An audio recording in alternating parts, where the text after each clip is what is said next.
Good morning, good evening, good afternoon, wherever you are in the world. This is John with Tommy's Top Picks here to bring you another box opening.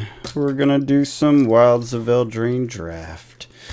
I have some Ixalan on the way. I'm not sure. I'm not sure how that's gonna go. I sold a few boxes for people I know that wanted them. I don't know if I have room in my little shop of cards. It's got like 4,000 listed now, so the shelves are full. So I'm gonna have to either take out and do like the 800 long boxes of like commons or something. I'm not sure what to get Ixalan on the shelf, but it's also very popular. Eldraine is a solid one, and my plan here is I do have like a chunk box of just unsorted, unmanaged commons, essentially, and I can just leave them off to the side until either they're worth something or I have room, basically. But the value cards, even the vaguely valuable cards, are selling really well. So, 20-cent cards, whatever, the lands are going like crazy. So it's worth having more that sells, because I'm trying to get to that TCG player direct thing, which I think I've talked about in the past. And we're just going to crack into these. Oops, throw the pack across the room. So because of that, I'm opening more. I want to get some more of the stuff that the people want. The people want what they want. And we'll see what value we get here. I don't really know the value off the top of my head. There'll be a few things I'll recognize, like Agatha's Bowl or whatever, or something that people love. The commons I probably won't even sort for this set. I'll just throw in the value cards. And then I'll deal with the commons at another time. Does anyone collect like these regular lands? I've been just tossing them. I didn't even check their price. Are they worth anything? Anyone know out there? Ooh, nice. That is a good. Well, I don't know if it's a good one, but it's an M, so we'll take it. Other thing, for any one of you that is or knows shop owners, how are you doing your listing stuff? Do you only list like 25-cent cards? I've been listing like everything just for the sake of having volume, and it does help because I seem to be getting a lot of those like what do they call that, optimize carts. I've been getting a ton of orders like that, which has been nice. It does end up being a lot of labor, which is okay. My ticket value isn't very high yet, so I don't think I've hit the mark where I think to be direct you have to do 600 a week. I think that's right, 600 a week for 4 weeks and have over 3,000. What did I do with the foil? Oh, that is the foil, yeah. Have over 3,000 inventory, so I have over 3,000 inventory. I have for a few, well, maybe it's only been a week now, and my sales are moving up, but I'm not at that 6,000 part. That's part of why I'm doing this. I want the value cards to increase not 6,000, 600. That's why I'm doing this. I want to increase the overall value of my cards so that I can get more sales. The big sales, the volume sales that have like 10 cards or whatever, tend to be only a few dollars, but it's a lot of labor, obviously. So maybe there's a better move in not posting anything over or under 25 cents. I know people were doing that from a profitability standpoint on a single card basis. I get that, but I was trying to get the volume up just so I had, over 3,000, right? You need 3,000 cards. I definitely don't have 3,000 $10 cards, right? So you got to put some stuff up that's low value. So I was curious what other people's strategy was. I know there's definitely a thing out there about like 25 cent or up. I don't think I have enough cards that are in that range. I'd have to check. Actually, I guess I could use the filter to check that. So anyways, just if you know a shop, how they do oh, nice. I don't know if that's a valuable card. I can't remember. I think I sold one of those, but I can't remember if it was worth a lot. Probably just $1. If you have a shop or know a shop that sells singles online, I'd love to know more about strategies to do this effectively. I'm in a couple of Discord groups that talk about it, but you never know what people actually know versus what they're just talking out of their butt. So I have a couple of those, so it has not been selling that well. I think I have the full art of that, actually. and that has not sold yet. So anyways, these boxes have moved up in their EV according to Mox Alpha, which is what I have been using to kind of justify and look at various ways of selling. So far, I'd say it's right. It has the big thing for me, at least, that I've always complained about if you've been listening to me babble for years. One of the things I always talk about never having access to and always wanting was volume data. I even joined like Hometown TCG, Josh's channel, because he had a volume data access, but it was so delayed that it wasn't helpful for me. By the time I understood what was going on, it was too late. Mox is updated daily, so it lets me see what's going on pretty much on the day-to-day basis, make decisions on what sorts of things are up, what sorts of things are down, what sorts of things are increasing, what sorts of things are decreasing. That's interesting. They gave a Phyrexian card in this set. I did not realize that. So that's one of those things that's very helpful for determining where to put effort, energy, and pricing, frankly. I've been trying a few experiments with pricing. Obviously, low pricing, you get high volume, but you miss out on some profits, especially with the higher end cards. If you go market price, which there is a tool for that, either now or maybe it's just unlocked because of my volume or something, it lets you set everything at market. It doesn't let you set everything at low.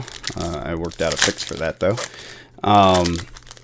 And what it ends up doing is you don't sell as fast, but when the market kind of moves to position, i.e. the lowest, cheapest cards kind of pop and disappear, you're there. You're at the spot where people will pay for it. So you do end up getting some sales. It's just slower volume, which is fine, except for that needing $600 in sales a week, right?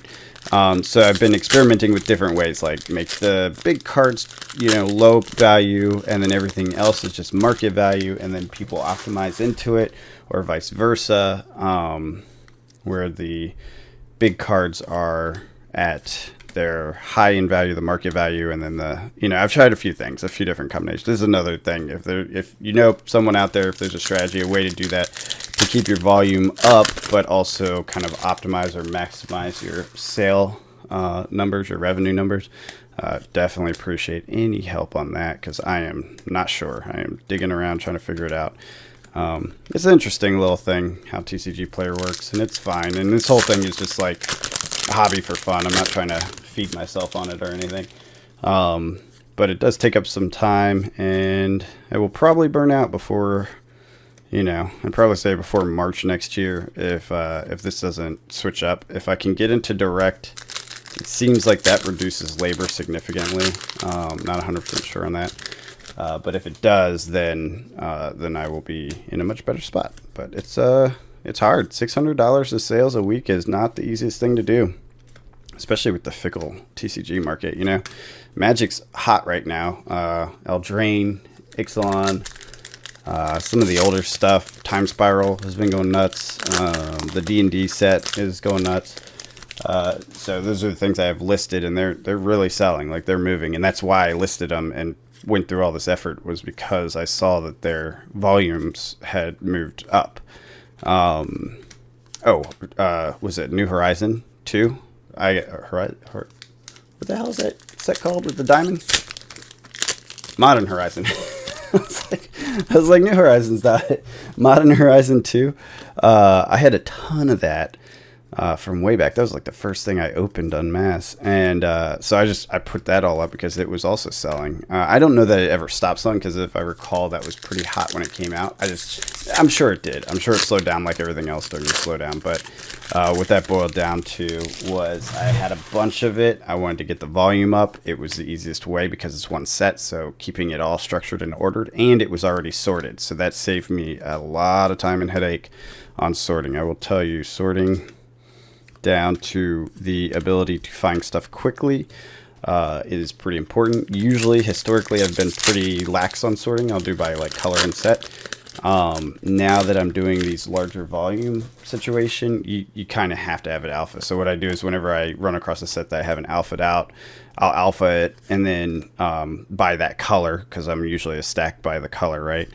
And so now I'm slowly getting the whole collection in somewhat alpha order. It's just first letter. I'm not doing like full, set number order sort of thing.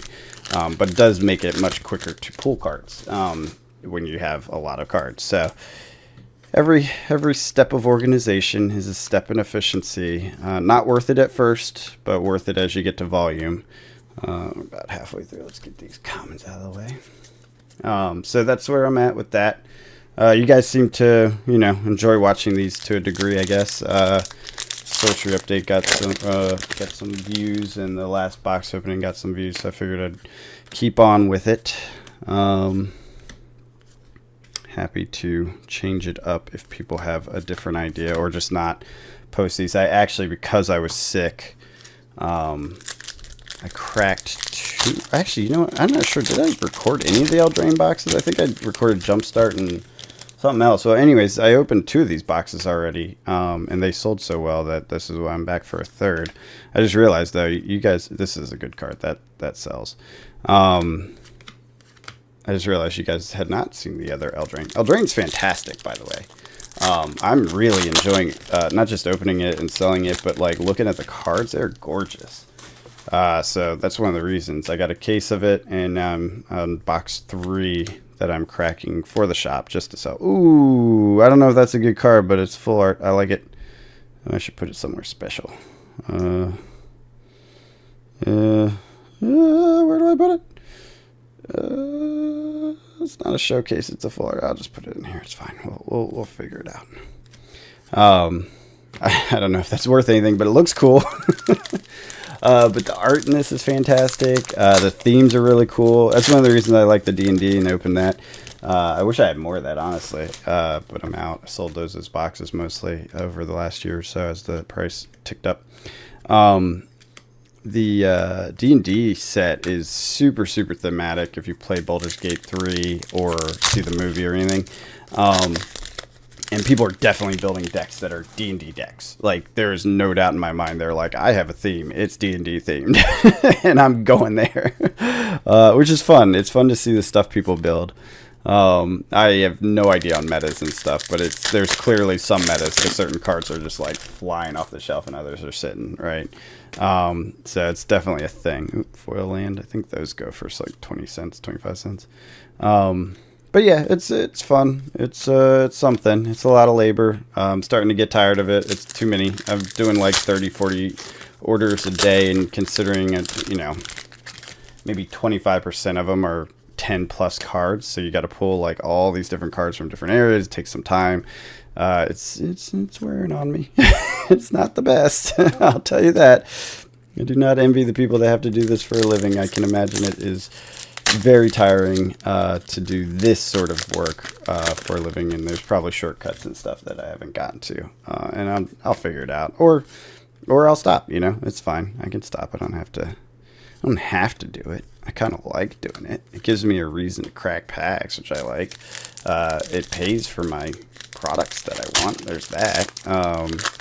So yeah, I like that part of it. Basically was the goal to begin with, was open a shop to pay. Ooh, nice.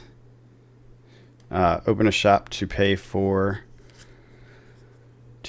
my addiction to cardboard. And it does that pretty well.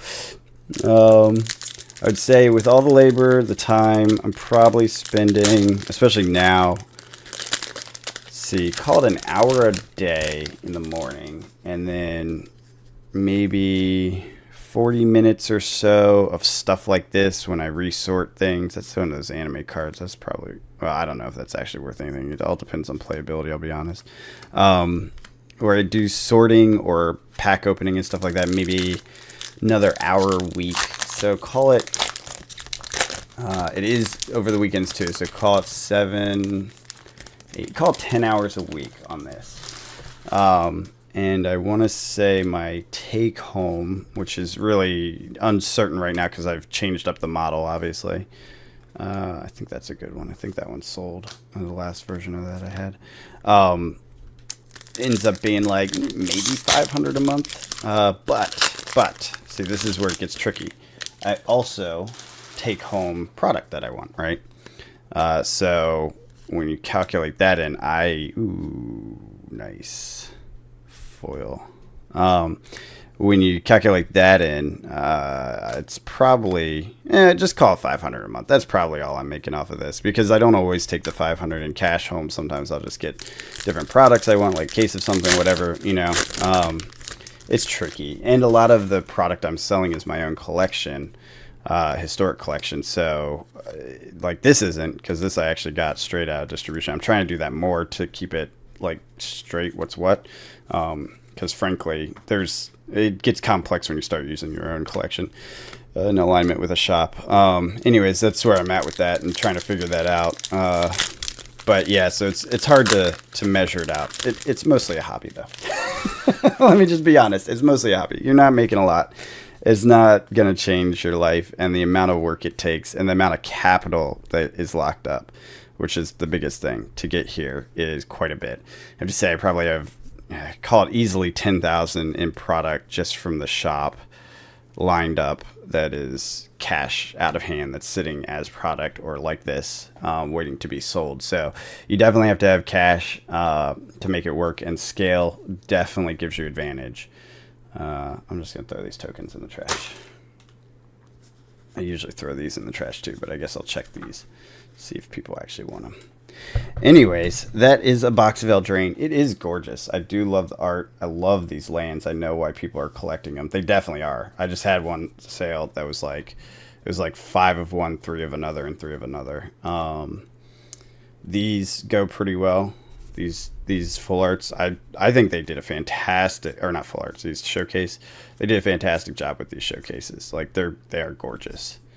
And very thematic and beautiful and just fun. Like, look at that. Garruk's Uprising. Come on.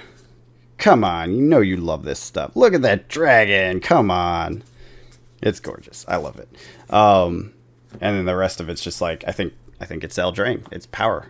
I think they did a power creep on this set, just like the last Eldraine, which I think is absolutely perfect and thematic and good. And it's selling cards. It's making cards go. You thought we were done. Well, so did I, actually. And then I went and priced it all. And the total for what you're seeing right here in front of you is $119, and I pay definitely less than market price to get these boxes. So I get distro prices on this. So this box made good money, assuming I could sell all these cards, which, like I said, they're moving pretty quick. And it has been going well. These are the over $2 mark cards. These are between 1 and 2, and these are all over the place, mostly like penny to $1 or just under $1. The lands are 75 cents, sometimes 30 cents, depending on which one. And then I would say maybe a quarter of these are, above 50 cents, maybe a quarter, maybe 10% is above 50%. And then the rest is like, let's say the big bell curve is probably in the, call it 10 cent to 40 cent range. And then a bunch that are 1 cent and whatever. I'll just list them because I already listed them. Well, I already scanned them, so it's easier than picking them out. Anyways, so that is what I will be doing with these, and just thought I'd let you know. So yeah, 119. Let me double check that number. 119.55 for this stack of cards. That excludes all the basics and then all the, commons, chaff kind of stuff. Which I don't know. It'll probably sit in a box and maybe never be sold, or not 100% sure what to do with it. You know what I'll do? I think what I'll do is go look online and filter out and see if there are any commons that are above like 10 cents, and then I'll go pull them out and add them as well. Anyways, like I said already, I hope you're out there cracking packs, playing games, and enjoying this hobby that we love. I just thought you might like that little update. Until next time, have a good one.